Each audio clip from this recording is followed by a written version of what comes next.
This is my first broadcast, and I'm here today with Mike Pollock. Mike, how are you today?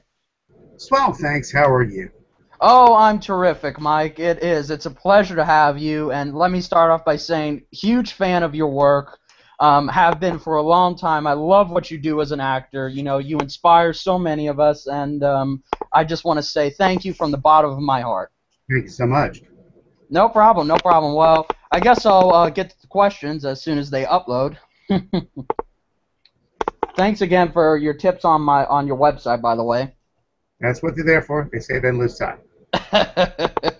Yeah, I know. Sorry, I'm using iPad because I can't do everything at once.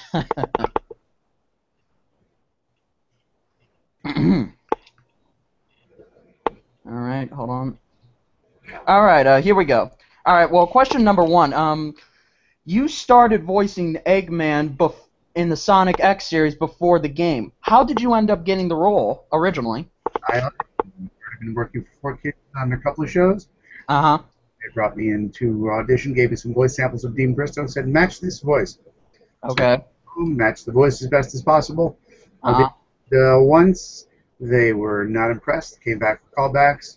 They were not impressed, came back a third time, they were finally impressed. Oh, all right.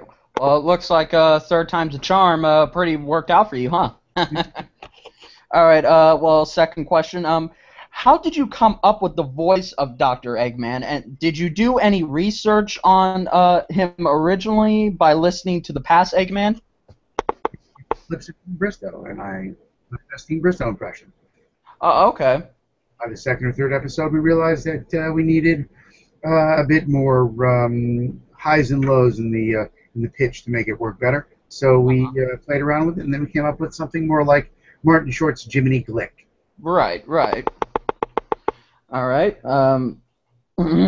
Third, have you watched many of the other Sonic the Hedgehog cartoon series? What are your thoughts on the other voice actors who have voiced Dr. Eggman before you, such as Jim Cummings from the Saturday AM Sonic series, or John Baldy of The Adventures of Sonic the Hedgehog? Besides yourself, who is your favorite? I haven't watched any of them in great detail because I'm concentrating on my own performance. All right. I've been a fan of Jim Cummings' work, from his sound-alike work in Winnie the Pooh and Tigger. So I'm delighted to share a character with him. Okay. All right. What are your personal thoughts of the character of Dr. Eggman and the Sonic the Hedgehog franchise, and are you a fan of the series yourself, or are you just a fan of the character you voice? I'm more of a fan of the character I voice, mostly because it's targeted at people quite a bit younger than I am, but they hired me because I can bring the character to life, and no one asked, are you a fan? Right. I'm a fan of the series in general, and it's great fun and a great honor to be a part of it.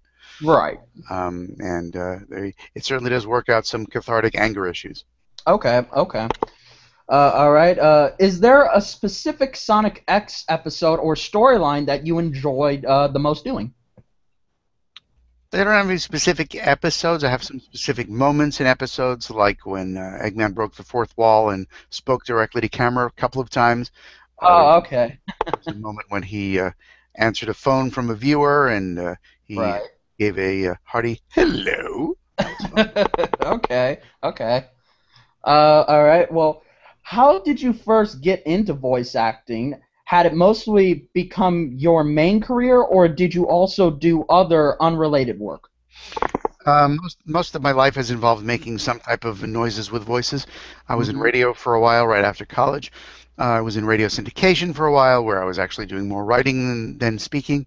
And then eventually I built up enough of a reel full of character roles, and was able to make a demo reel, send it out, and then was able to pursue voiceover full time, which I've done for the past 10 years now. Oh, okay. Congratulations, by the way. Thank you. Okay. Number 7. Have you always wanted to get into voice acting? Or if I read that quite... No, I'm sorry.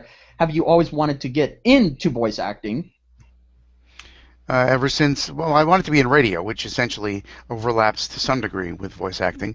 But I wanted to do something that would involve using my voice, possibly making wacky voices, and making witty banter. and it started to be radio, but then radio took a turn for the worse, just Uh-huh. overall in general. And Okay. I realized that voiceover affords many of the same benefits of radio, but without the jerky people involved. Oh, okay. Okay. All right. Who and what were your voice acting influences growing up? As a child, the cast of Rocky and Bullwinkle's show, brilliantly performed, brilliantly written, Okay. and the legendary Mel Blanc from the Warner Brothers cartoons. God bless his soul. Hmm. All right. What are the differences in doing voice work for a cartoon series, Sonic X mainly, and the video game series? Is there more work involved in the game than in an episode of Sonic X? There's more monotonous work involved. There's a lot more just standalone grunting and screaming and fight reacts and that sort of stuff. Games tend to have a much more linear plot line that is somewhat easier to follow. Right. Games, by their nature, can fork off in many different directions, so you're often Okay. covering the same slightly different ground over and over again, plus all the fight reacts. Right. Right. All right. What are your current thoughts on the Sonic video game series? Have you ever played any of the games, and which one is your favorite to do Dr. Eggman in? I am not a gamer. I have no interest in playing the games. The games have no interest in me playing them. It works out perfectly. Oh, okay. Okay. As far as games that have been released so far, Colors and Generations are probably a tie for Oh, good first place choices. for fun. Thank you. Uh-huh. Okay. What was your favorite character to voice? Meat from Ultimate Muscle holds a special place in my heart because it was my first breakout recurring character in a series that had any sort of significance. Right, right. Well, I looked on your on your IMDb page, and it lists that you are the narrator for Pokemon. This is sort of an off-topic question, but how long have you been the narrator, and will you continue to, keep working with Pokemon, or will you just, finally decide, maybe I'm done, and I think I want to, pass the torch to another person who's willing to narrate? I was the narrator for a couple of seasons. There was the original guy. He went away for a while. Then it was me for a couple of seasons. Then he came back. So he's doing it again. So Oh, okay. All I've right. already returned the torch to him. Okay, because you two sound alike in a way. That's what I've been told. I don't hear the similarity, but that's fine. Oh, I've done some commercials together with him, so there are some times when both narrators have worked together. oh, well, that's amazing. It's Mhm. like working with Morgan Freeman. Something like that. Okay. All right. Well, do you ever run into many Sonic slash Eggman fans who figure out who you are or get noticed by them? Not when I'm out and about. That almost never happens. Oh, okay. Okay. Okay. Do you have any advice or comments on young adults or kids who want to get into voice acting scene, what to try and avoid early on or such? Make sure you've got a background in acting. So do any type of school theater you can, any community theater you can. Take some acting classes and learn the basics of acting. And then don't plan on spending your life doing cartoons and video games. That's a very small percentage of work. Expand your horizons and do commercials and promos and narrations and audiobooks and e-learning and anything else that requires a voice, because there's a lot more of that work. And if you want to make a living, you got to work consistently. Oh, So okay. Eggman is no more than 10% of my workload at any given time. Right, right. Okay, well, here's a question that one of a couple of my fans wanted to ask you. One of them I'll just pick. It reads, Dear Mike, have you ever turned down any huge roles? And if so, which ones would you turn down if you were approached by it, if the character was silly or stupid enough to do or not do? I generally don't turn down work because I love working. Oh, okay, okay. Another one reads, how long have you been a voice actor? It depends on what you consider voice acting. Since Yeah, radio, yeah, that 19, question is kind of weird to me too.